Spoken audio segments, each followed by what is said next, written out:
ఆదికాండము 19వ అధ్యాయము. ఆ సాయంకాలమందు ఆ ఇద్దరు దేవదూతలు సోదొమ చేరినప్పటికీ లోతు సోదొమ గవని యొద్ద కూర్చుండి ఉండెను.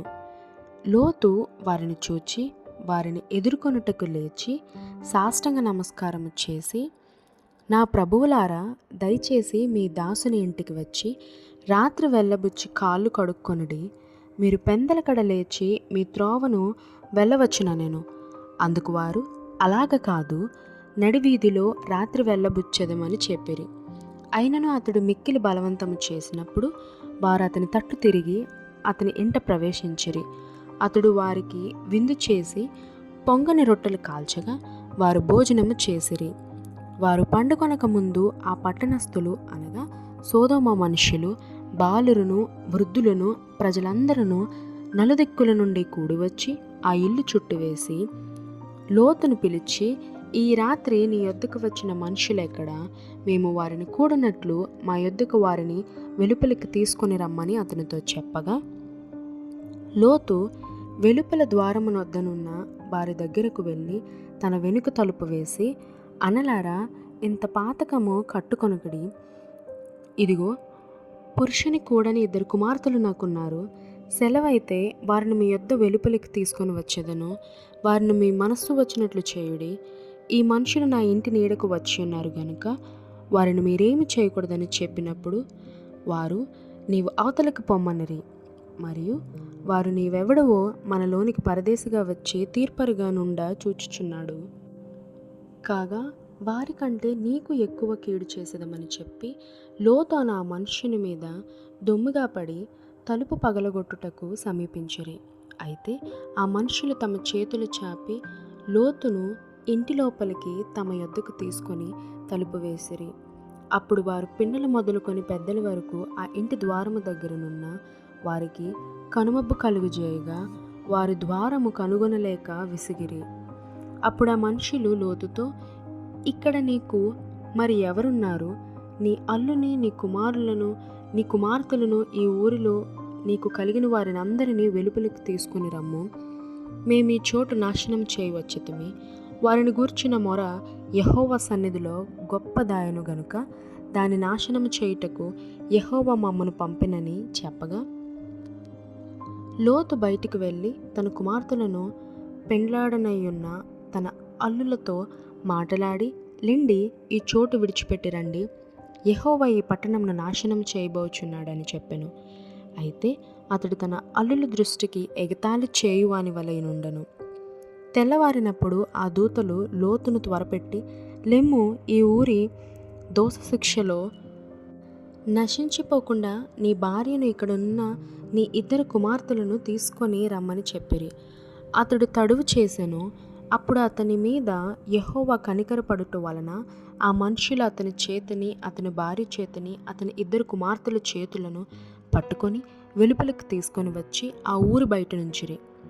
ఆ దూతలు వారిని వెలుపలికి తీసుకొని వచ్చిన తరువాత, ఆయన, నీ ప్రాణమును దక్కించుకున్నట్లు పారిపొమ్ము, నీ వెనుక చూడకము, ఈ మైదానములో ఎక్కడనూ నిలువక నీవు నశించిపోకుండా ఆ పర్వతమునకు పారిపోమని చెప్పగా, లోతు, ప్రభువా, అలాగ కాదు, ఇదిగో, నీ కటాక్షము నీ దాసుని మీద వచ్చినది. నా ప్రాణము రక్షించుట వలన నీవు నా ఎడల కనుపరిచిన నీ కృపను గనపరిచితివి. నా పర్వతమునకు తప్పించుకొని పోలేను. ఈ కీడు నాకు సంభవించి చచ్చిపోవుదునేమో. ఇదిగో, పారిపోవుటకు ఈ ఊరు సమీపంలో ఉన్నది. అది చిన్నది, నన్ను అక్కడికి తప్పించుకొని పోనిమ్ము. అది చిన్నది కదా, నేను బ్రతుకుదునని చెప్పినప్పుడు ఆయన, ఇదిగో, నీవు చెప్పిన ఈ ఊరు నాశనం చేయును. ఈ విషయంలో నీ మనవి అంగీకరించితిని. నీవు త్వరపడి అక్కడికి తప్పించుకొని పొమ్ము. నీవక్కడ చేరు వరకు నేనేమియో చేయలేన అనెను. అందుచేత ఆ ఊరికి సోయరు అని పేరు పెట్టబడెను. లోతు సోయరుకు వచ్చినప్పుడు ఆ దేశమున సూర్యుడు ఉదయించెను.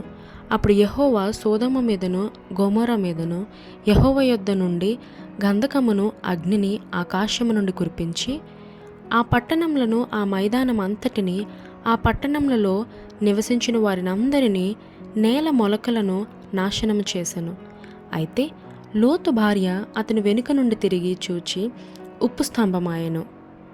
తెల్లవారినప్పుడు అబ్రహాము లేచి తాను యెహోవా సన్నిధిన నిలిచిన చోటికి వచ్చి సొదొమ గొమొర్రాల తట్టును ఆ మైదానపు ప్రదేశము యావత్తును చూడగా, అదిగో ఆ ప్రదేశపు పొగ ఆవము పొగవలె లేచుచుండెను. దేవుడు ఆ మైదానపు పట్టణములను పాడు చేసినప్పుడు దేవుడు అబ్రహామును జ్ఞాపకం చేసుకొని లోతు కాపురమున్న పట్టణములను నాశనము చేసినప్పుడు ఆ నాశనము మధ్యన లోతు నశించకుండా అతని తప్పించెను. లోతు సోయరులో నివసించుటకు భయపడి తన 2 కుమార్తెలతో కూడా సోయరు నుండి పోయి ఆ పర్వతమందు నివసించెను. అతడును అతని 2 కుమార్తెలను ఒక గుహలో నివసించిరి. అట్లుండగా అక్క తన చెల్లెలతో, మన తండ్రి ముసలివాడు, సర్వలోక మర్యాద చొప్పున మనతో పోవుటకు లోకములో ఏ పురుషుడునూ లేడు.